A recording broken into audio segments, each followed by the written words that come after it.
Hi, students, let's get started with the subject Hindi. Poem 4. पानी रे पानी। कहाँ से आता है हमारा पानी और फिर कहाँ चला जाता है हमारा पानी? हमने कभी इस बारे में कुछ सोचा है? सोचा तो नहीं होगा शायद, पर इस बारे में पढ़ा जरूर है। भूगोल की किताब पढ़ते समय जल चक्र जैसी बातें हमें बताई जाती हैं। एक सुंदर सा चित्र भी होता है इस पाठ के साथ। सूरज, समुद्र, बादल, हवा, धरती, फिर बरसात की बूंदें और लो, फिर बहती हुई नदी और उसके किनारे बसा तुम्हारा, हमारा घर, गांव या शहर। चित्र के दूसरे भाग में यही नदी अपने चारों तरफ का पानी लेकर उसी समुद्र में मिलती दिखती है। चित्र में कुछ तीर भी बने रहते हैं। समुद्र से उठी भाप बादल बनकर पानी में बदलती है और फिर चार। इन तीरों के सहारे जल की यात्रा एक तरफ से शुरू होकर समुद्र में वापस मिल जाती है। जल चक्र पूरा हो जाता है। यह तो हुई जल चक्र की किताबी बात, पर अब तो हम सबके घरों में, स्कूल में, माता पिता के कार्यालय में, कारखानों और खेतों में पानी का कुछ अजीब सा चक्कर सामने आने लगा है। नलों में अब पूरे समय पानी नहीं आता। नल खोलो तो उससे पानी के बदले सूसू की आवाज आने लगती है।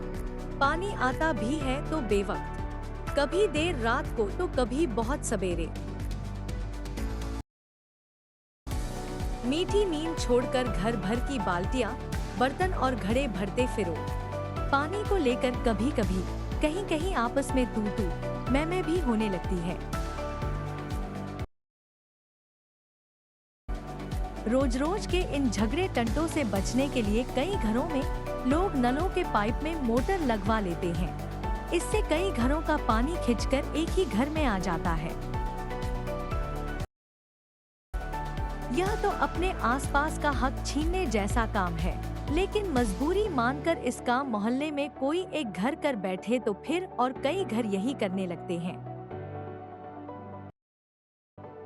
पानी की कमी और बढ़ जाती है। शहरों में तो अब कई चीजों की तरह पानी भी बिकने लगा है। यह कमी गाँव शहरों में ही नहीं, बल्कि हमारे प्रदेश की राजधानियों में और दिल्ली, मुंबई, कोलकाता, चेन्नई और बेंगलोर जैसे बड़े शहरों में भी लोगों को भयानक कष्ट में डाल देती है। देश के कई हिस्सों में तो अकाल जैसी हालत बन जाती है। यह तो हुई गर्मी मौसम की बात, लेकिन बरसात के मौसम में क्या होता है? लो, सब तरफ पानी ही बहने लगता है। हमारे तुम्हारे घर, स्कूल, सड़कों, रेल की पटरियों पर पानी भर जाता है। देश के कई भाग बाढ़ में डूब जाते हैं। यह बाढ़ न गांवों को छोड़ती है और न मुंबई जैसे बड़े शहरों को। कुछ दिनों के लिए सब कुछ थम जाता है, सब कुछ बह जाता है। ये हालात हमें बताते हैं कि पानी का बेहद कम हो जाना और पानी का बेहद ज्यादा हो जाना, यानी अकाल और बाढ़, एक ही सिक्के के दो पहलू हैं। यदि हम इन दोनों को ठीक से समझ सके और संभाल ले, तो इन कई समस्याओं से छुटकारा मिल सकता है। चलो, थोड़ी देर के लिए हम पानी के इस चक्कर को भूल जाएं और याद करें अपनी गुल्लक को। जब भी हमें कोई पैसा देता है, हम खुश होकर दौड़कर उसे झट से अपनी गुल्लक में डाल देते हैं। 1 रुपया, 2 रुपया, 5 रुपया, कभी सिक्के तो कभी छोटे बड़े नोट, सब इसमें धीरे धीरे जमा होते जाते हैं। फिर जब कभी हमें कुछ पैसों की जरूरत पड़ती है तो इस गुल्लक की बचत का उपयोग कर लेते हैं। हमारी यह धरती भी इसी तरह की खूब बड़ी गुल्लक है। मिट्टी की बनी इस विशाल गुल्लक में प्रकृति वर्षा के मौसम में खूब पानी बरसाती है। तब रुपयों से भी कई गुना कीमती इस वर्षा को हमें इस बड़ी गुल्लक में जमा कर लेना चाहिए। हमारे गांव में, शहर में जो छोटे बड़े तालाब, झील आदि हैं, वे धरती की गुल्लक में पानी भरने का काम करते हैं। इनमें जमा पानी जमीन के नीचे छिपे जल के भंडार में धीरे धीरे रिसकर छनकर जा मिलता है। इससे हमारा भूजल भंडार समृद्ध होता जाता है।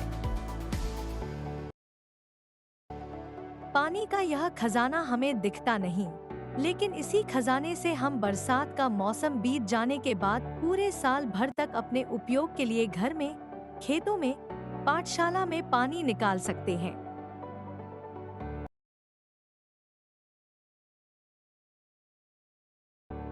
लेकिन एक दौर ऐसा भी आया जब हम लोग इस छिपे खजाने का महत्व भूल गए और जमीन के लालच में हमने अपने तालाबों को कचरे से पाट कर भरकर समतल बना दिया।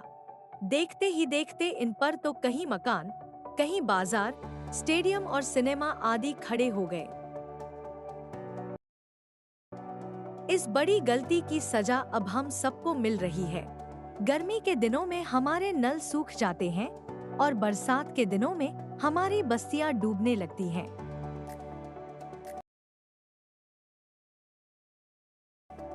इसीलिए यदि हमें अकाल और बाढ़ से बचना है तो अपने आसपास के जलस्रोतों की, तालाबों की और नदियों आदि की रखवाली अच्छे ढंग से करनी पड़ेगी। जल चक्र हम ठीक से समझें, जब बरसात हो तो उसे थाम लें, अपना भूजल भंडार सुरक्षित रखें, अपनी गुल्लक भरते रहें, तभी हमें जरूरत के समय पानी की कोई कमी नहीं आएगी।